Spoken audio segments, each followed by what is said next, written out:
Hello, sports fans, and welcome to another edition of Scott Sports 101. I'm Scott Trella. We're going to talk to the Browns. We'll recap last week's game uh, between the Browns and Panthers, which the Browns came in with the win. We'll talk some Guardians, and we have something that happened with NFL. There was something that happened with NFL Network, and we'll talk about that too, and other sports news as well. But first, here is today's Scott Sports 101. It's an NFL trivia question with the NFL preseason being upon us. Who did the first Browns? Who did the Browns take with their first draft pick in 1999? I will have the answer later in the podcast. Well, the Browns' first preseason game is in the books, and the Browns did win 30-10 over the Carolina Panthers last Friday. And Shador Sanders had 14 of 23 carries and attempts, 138 yards and two touchdowns, excuse me, two touchdown passes in that win. And he had to capitalize on that start, and he did just that. Shador Sanders, welcome to the NFL.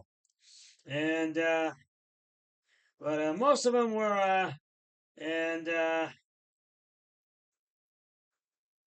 most of these guys were being tested, and uh, Dustin Hopkins missed a field goal that would have made it 31-10, but that was not to be, but he needs to work on that. But uh, Borgeres had uh, made two field goals, both his field goals.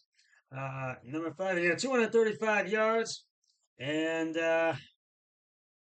actually, Hopkins made one for one of his kicks. Excuse me, that was the punter. He did 255 yards punting and had uh, two in 20 yards. And now Justin Hopkins, he was the kicker. He was one for one, and with field goals, but he needs to really work on that and make all of his field goals. And that, but these were fourth strings, and they really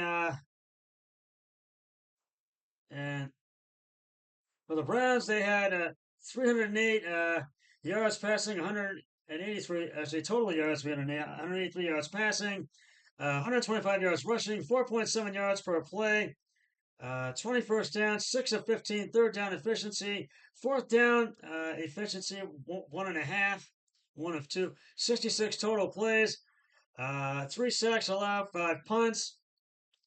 Penalties, they had 6 of 34 penalties, no fumbles, no interceptions, and the time of possession was 34.28 seconds for the Browns.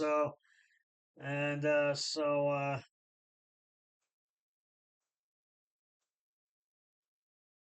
and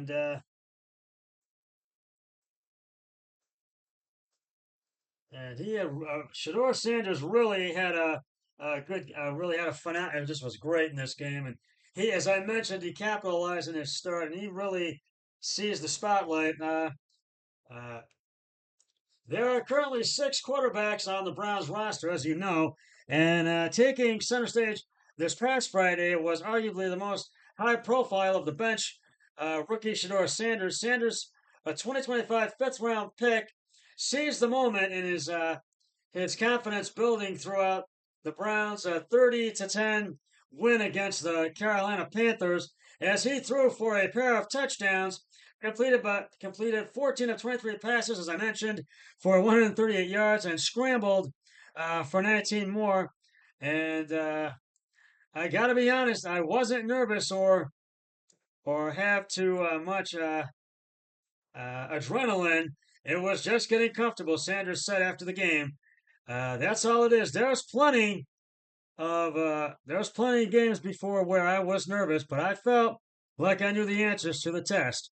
So when you feel unprepared, then you don't feel ready for the moment. I know I'm ready for the moment.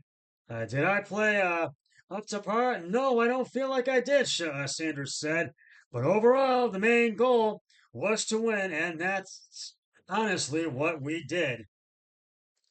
And and a half dozen QBs, only Sanders and the recently acquired Tyler Huntley were in line to play this past Friday. The third round, Dylan Gabriel and Kenny Pickett were currently nursing hamstring injuries. Joe Flacco, the favorite to be the starter in uh, Saturday, this coming week against Philly, and Deshaun Watson is on the physically unable to perform list with a torn Achilles tendon, as you know.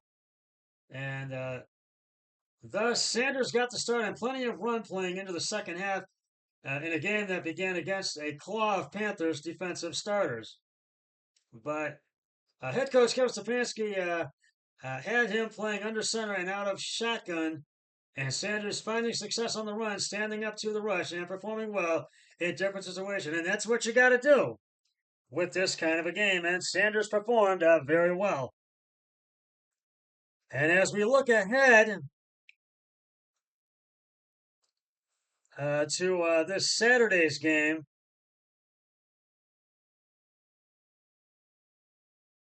against oh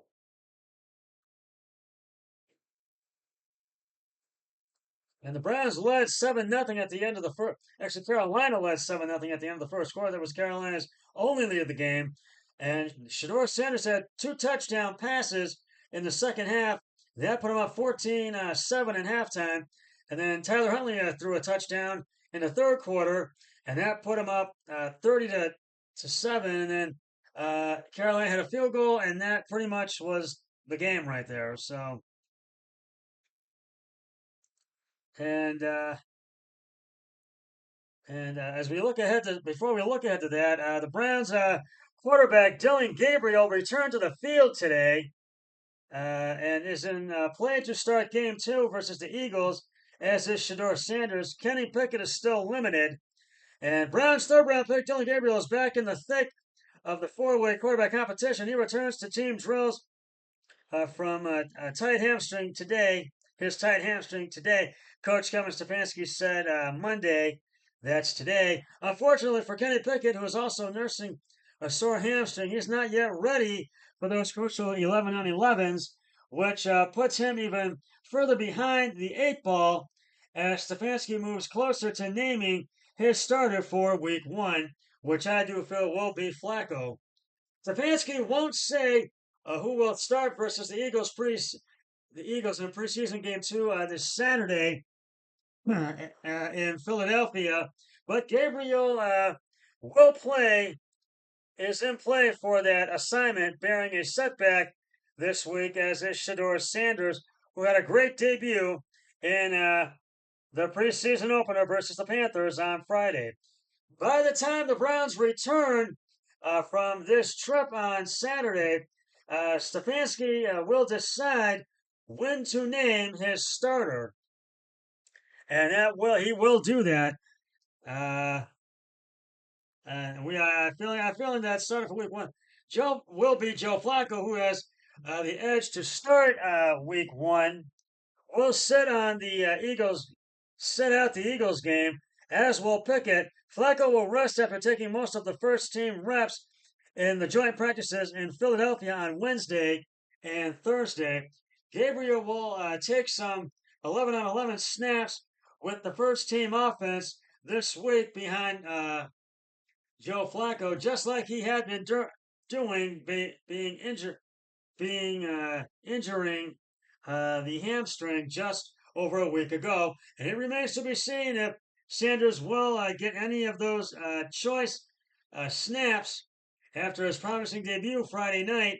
Stefanski emphasized that he is continuing to bring the young quarterback along at an appropriate pace, and their reps will reflect that. So, and Gabriel, whom the Browns had targeted heading into the NFL draft, would have started the Panthers game had he been healthy, based on his position on the depth chart, which is third behind Flacco and Pickett ahead of Sanders.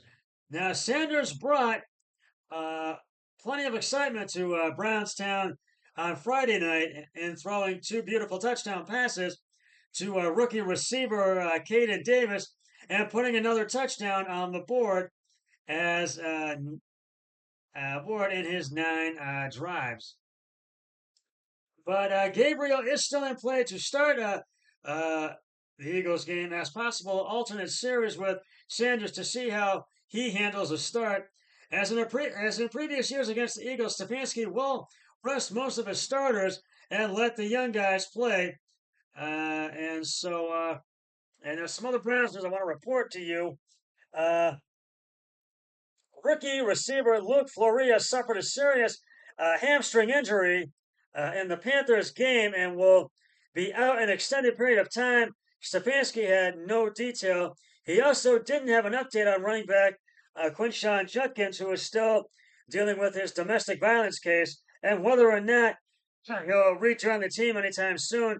Cornerback Greg Newsome II has a shoulder injury and will still be limited today. So that's basically the Browns news. And as we look ahead to this Saturday's game against the Eagles, which will be in Philly at Lincoln Financial Field in Philly, it'll be at Lincoln Financial.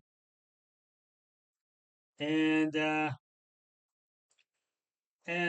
think Dylan Gabriel, as you know, is in line to get the start, and either him or Shador Sanders once again. And I don't know. I think I want to find out which channel this game is. It's going to be on either ABC, probably Channel 5 will pick it up, or NFL Network, or Fox, or CBS, and possibly NBC. Either way, I don't know yet, but we will find out as the week. I'll let you know as the week wears on. So, but it is Saturday at 1 p.m. And let's see. I'm hoping that the Browns can win this second preseason game. We'll see. Because if we can have a good preseason and let it carry over into the regular season, that would be a plus because we need to win the season opener, which is also the home opener against the Cincinnati Bengals. But I think the defense was really competitive, but the offense needs to be more competitive as well. And I feel that they need to really step in. And Dustin Hopkins, you need to make all your field goals, but you got to score first, and that's what you did. You didn't do that last week, but you did score two in the second quarter. That helped. But you gotta really jump on the team you're playing early if you want to get the win against that team.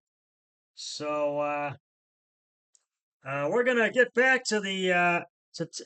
We'll talk about the Guardians in just a moment. But right now it's time to reveal the answer to today's Scott Sports 101 trivia question. It's an NFL one, and it's a Browns one. Who did the Browns take with their first draft pick in 1999? If you said Tim Couch, you are correct. The Kentucky QB never quite lived up to the billing. He retired after 5 seasons with the Browns. And I'll have another trivia question on my next podcast. So stay tuned for that. Moving on to the Guardians. The Guardians had the day off today before uh,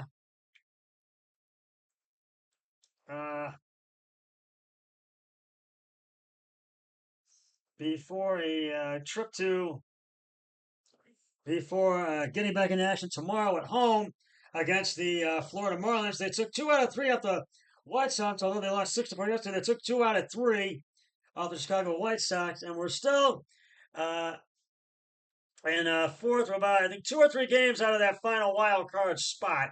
So let's hope we can get it. So it'll be at 6:40 tomorrow, and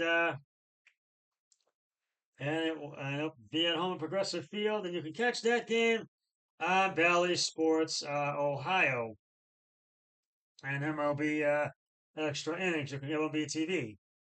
Excuse me.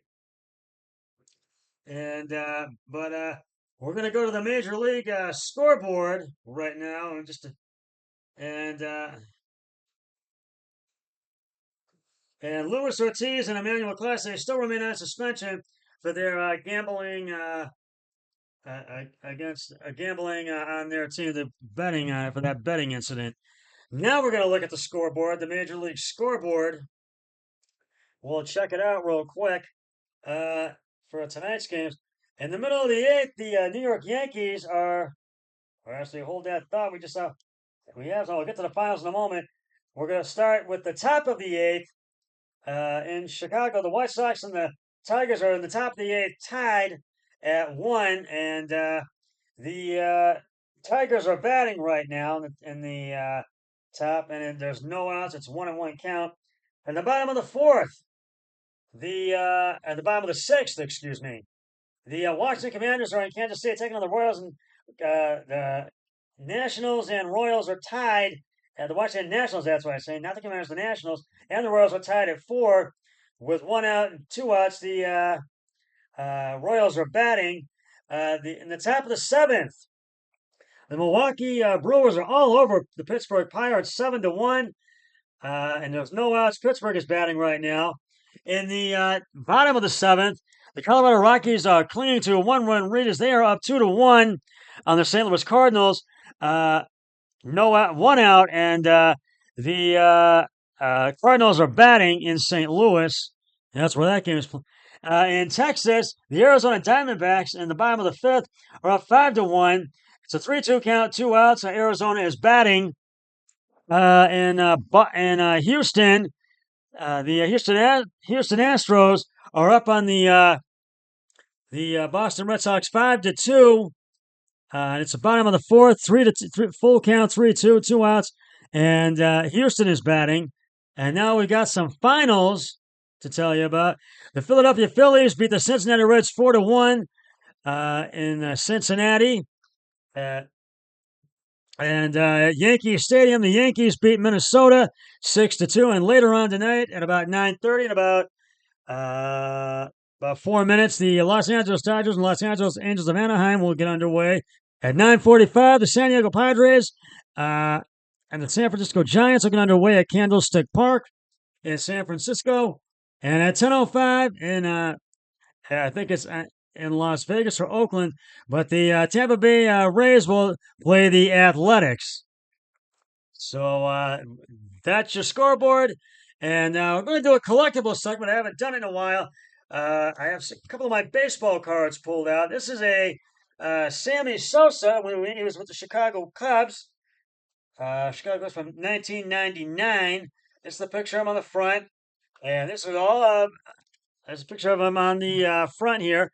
This is all the stats on the back of the stats. Shows all the stats here. And it shows us an average and all that. And this is from 1999. Another one from 1999. Damian Easley when he was with the Tigers. And this is all the stats picture there and all of his stats.